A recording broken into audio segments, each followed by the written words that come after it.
네, 큰 잔치 비유입니다. 이 비유는 지난주에 나눴던 말씀인 이 7절부터 연결되는 맥락이 있다고 생각됩니다. 그리고 이 큰 잔치 비유는 결론적으로 천국 비유임을 우리가 잘 알게 됩니다. 즉, 주님께서는 지금 어떤 잔치자리에 초청받아 가신 상황입니다. 그곳에서 이렇게 저렇게 둘러보시는 가운데 그 상황 속에서 이런저런 말씀과 교훈을 베푸신 끝에 오늘 말씀에 이르러서는 어떤 한 기회를 타서 결국은 천국 잔치의 비유까지 말씀하시게 된 상황임을 알게 됩니다. 먼저 지난주에 살핀 것처럼 이 잔치자리를 보아하니 저마다 높은 자리에 앉고자 하는 사람들이 여럿 보였던 것 같습니다. 그러다가 자기보다 더 높은 사람이 오니까 주인에 의해서 밀려나게 됩니다. 조금 낮은 자리로 앉아 주십사 하는 말을 듣게 될 때에 이것을 듣는 사람은 참으로 부끄러운 일입니다. 수치스럽고 창피합니다. 자신의 체면을 좀 번듯하게 차리려다가 체면이 오히려 깎이고 말았으니 그 잔치자리가 이후로도 얼마나 즐거울 것인지 이렇게 생각됩니다. 또 오늘 본문에 읽은 처음 부분에 이르면은 예수님을 초청한 사람이 그 자리에 있었습니다. 그 사람을 보고 예수님은 또 뜻밖의 말씀을 하시는 겁니다. 앞으로는 여기에 저기 온 저런 사람들은 초청하지 마시라. 차라리 가난하고 아픈 사람들을 청하라. 이렇게 말씀하십니다. 이것은 무슨 말씀입니까? 저런 사람들보다, 이 잔치자리에 어울리지 않는 저런 사람들보다 이 잔치자리를 흥겹게 생각하고 만족스럽게 생각할 사람들이 따로 있다. 그런 사람들을 청해라. 이런 얘기입니다. 이렇게 말씀하신 이유는 우리가 짐작컨대 초청받은 사람들의 어떤 면면을 보니까 이 잔치에 참여하는 예의가 없습니다. 자, 우리가 잔치라고 하는 것은 특별한 시간이죠. 우리가 초청받아 갔다고 한번 생각해 보십시오. 어떤 회가변이나 고이연 또 혼인잔치 이런 잔치에 가게 되면은 그 잔치의 주인공이 있습니다. 그래서 누구든지 이 잔치 자리에 초청받아 왔으면은 그 주인공을 중심으로 이 잔치가 기뻐하는 자리가 되어야 마땅합니다. 그래서 그냥 그 잔치에 참여해서 맛있는 음식을 드는 것이 주가 될 것이 아니라 우선 예를 들어 고이연을 맞이한 분이 계시면은 그 앞에 가서 어르신 오늘 고이를 참 축하드립니다. 이렇게 기쁜 마음으로 덕담을 드리고 난 후에 그 다음에 즐거이 음식을 취해야 마땅할 것입니다.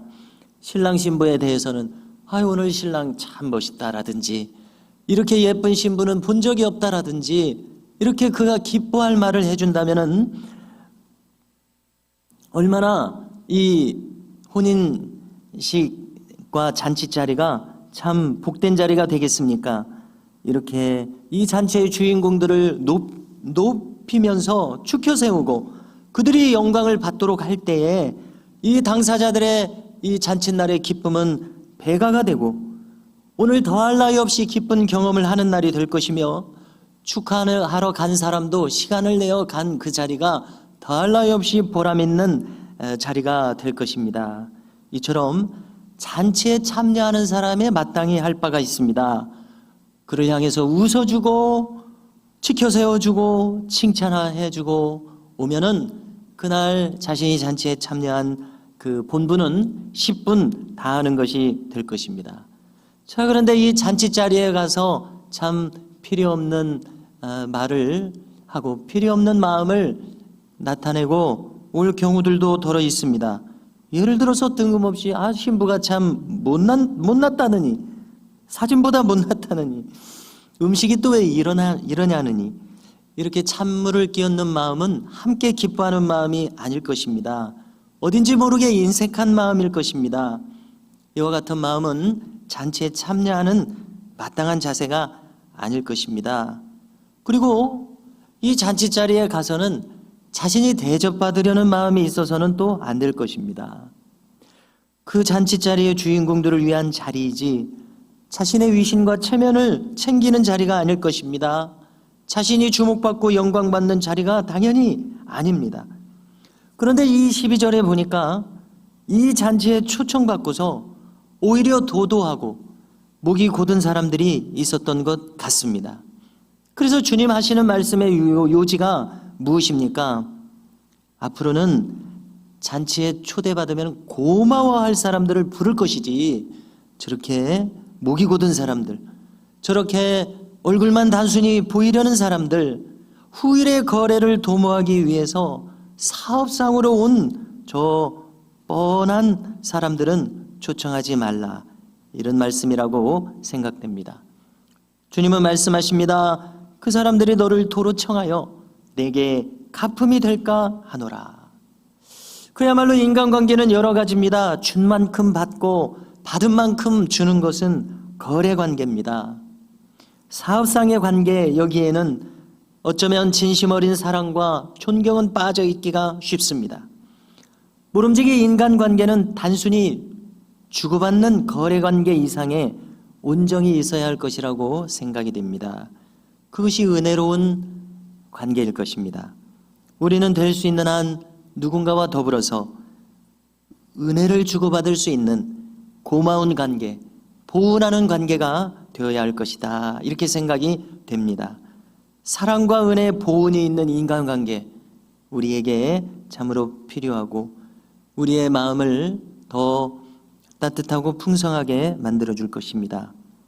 더구나 주님은 여기에 한마디 말씀을 더 덧붙이고 계시는데요, 이렇게 좀 부족한 사람들을 초청하게 되면 그들은 고마워할 것이라는 것입니다. 그들은 되갚을 수 있는 사람들이 아니라는 겁니다.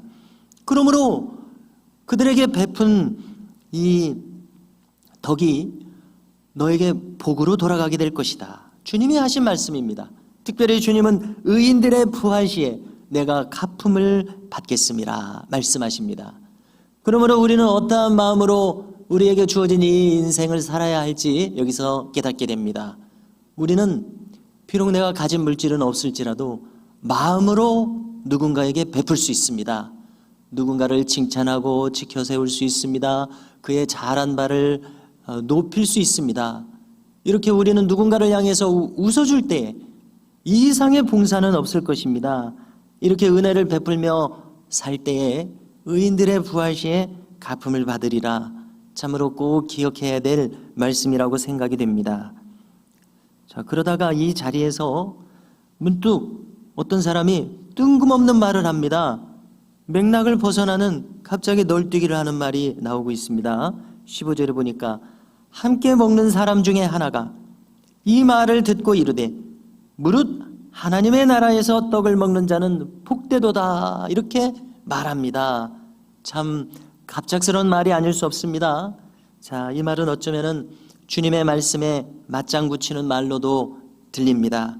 의인들의 부활시라고 주님이 거론하셨지 않습니까? 그 말씀에 맞장구 치는 말로 들립니다. 여기 이 잔치자리가 참 이렇게 성경에 기록된 것을 보니까 참 여러모로 어수선한 점이 있습니다. 높은 자리에 앉으려는 사람, 초청받아 와서는 도도하게 시큰둥한 사람, 참으로 잔치자리에 어울리지 않는 여러 사람들의 모습들과 광경이 보이고 있습니다. 그래서 이 말을 발설한 사람도 주님이 말씀하신 대로 이러저러한 이 어수선한 광경에 실망스러운 나머지, 제가 생각하니까 천국 잔치는 이러지 않을 것입니다. 모두가 만족하고 모두가 기뻐하는 자리일 것입니다. 온전한 잔치의 기쁨이 충만할 것입니다. 이런 취지로 시원한 말을 자기 나름대로 한 것 같습니다.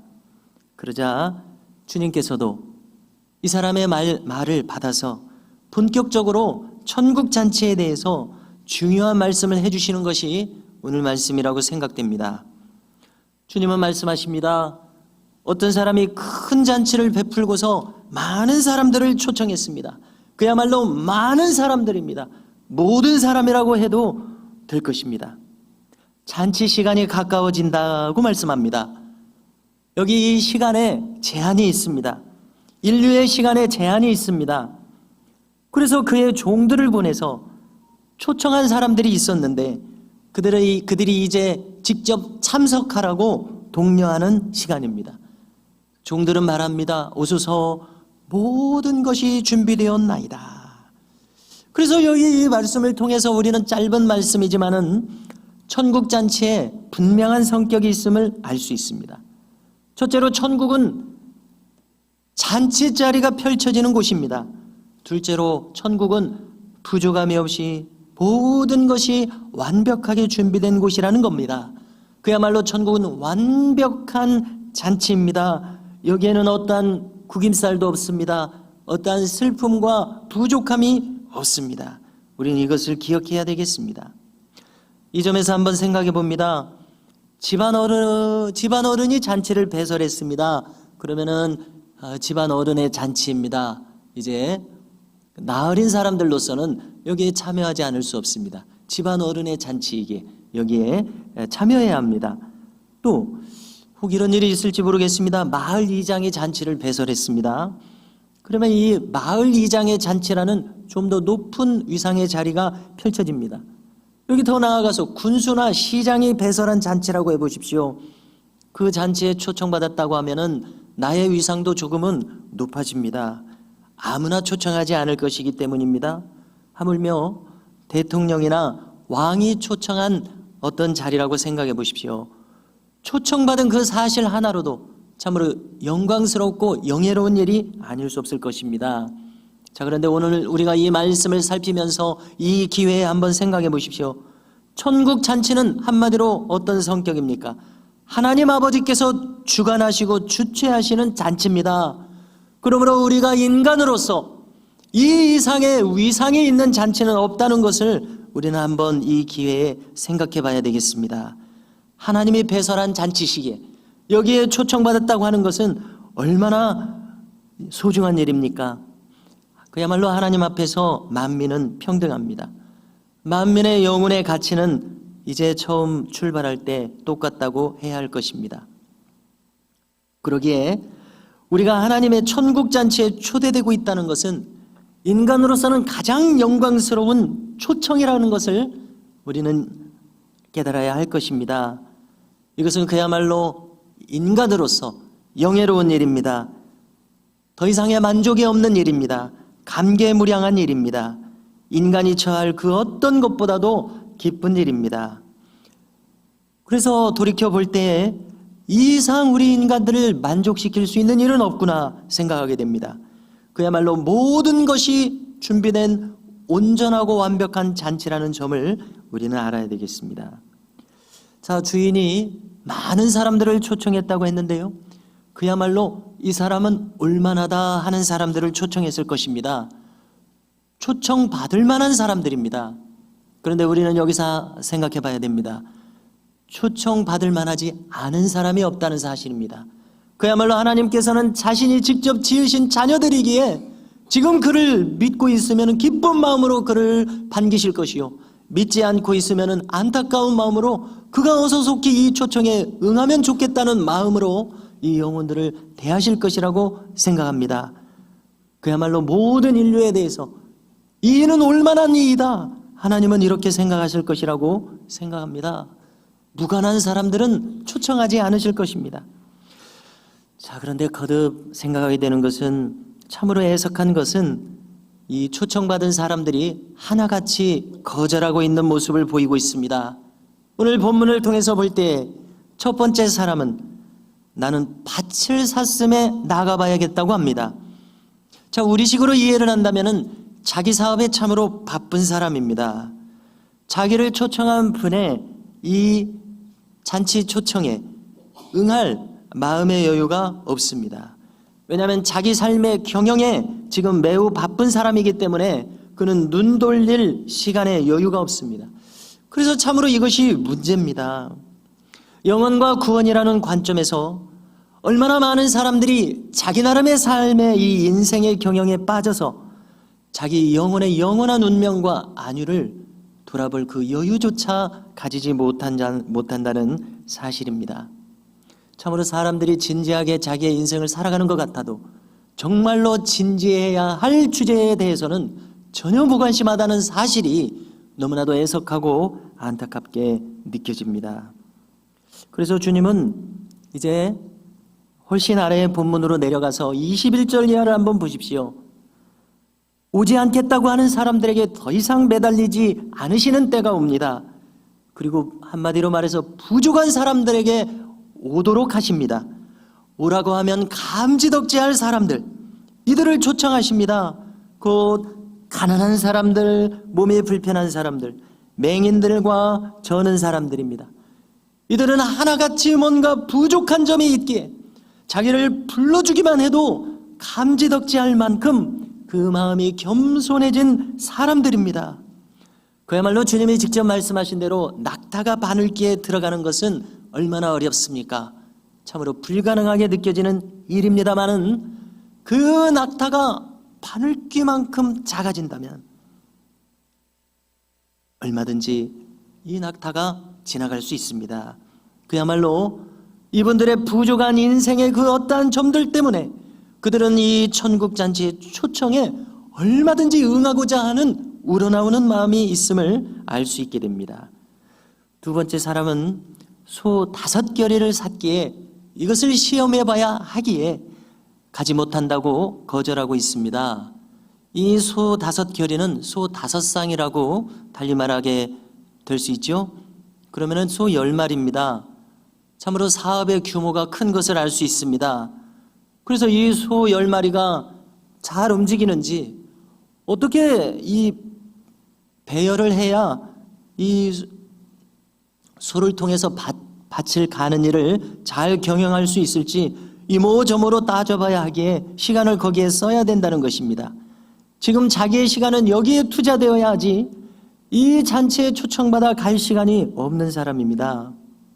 우리가 이 본문을 통해서 이 잔치 초청을 거절하는 사람들의 공통점이 있음을 알게 됩니다.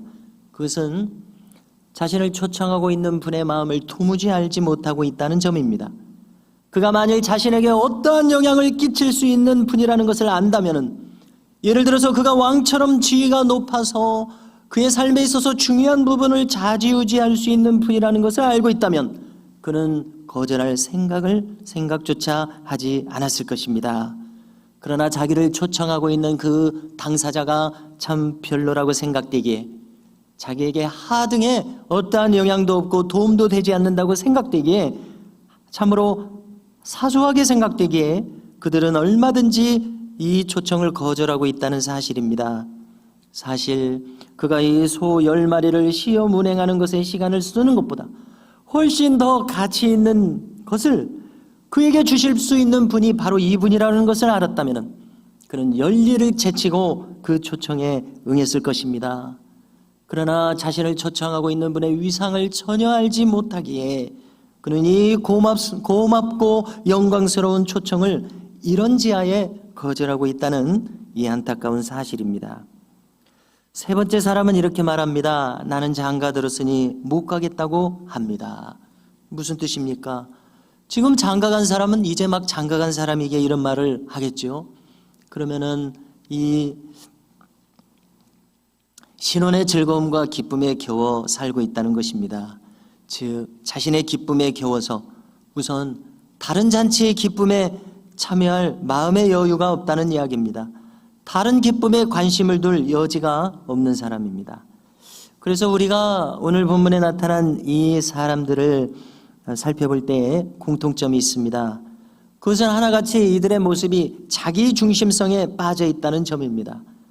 나의 사업, 나의 시간, 나의 기쁨에 빠져서 다른 사람에 대해서는 전혀 관심을 둘 여지가 없으며, 더 나아가서 본질적으로 자신의 영혼의 문제나 구원의 문제는 전혀 생각하지 못하고 있는 바로 이와 같은 모습입니다.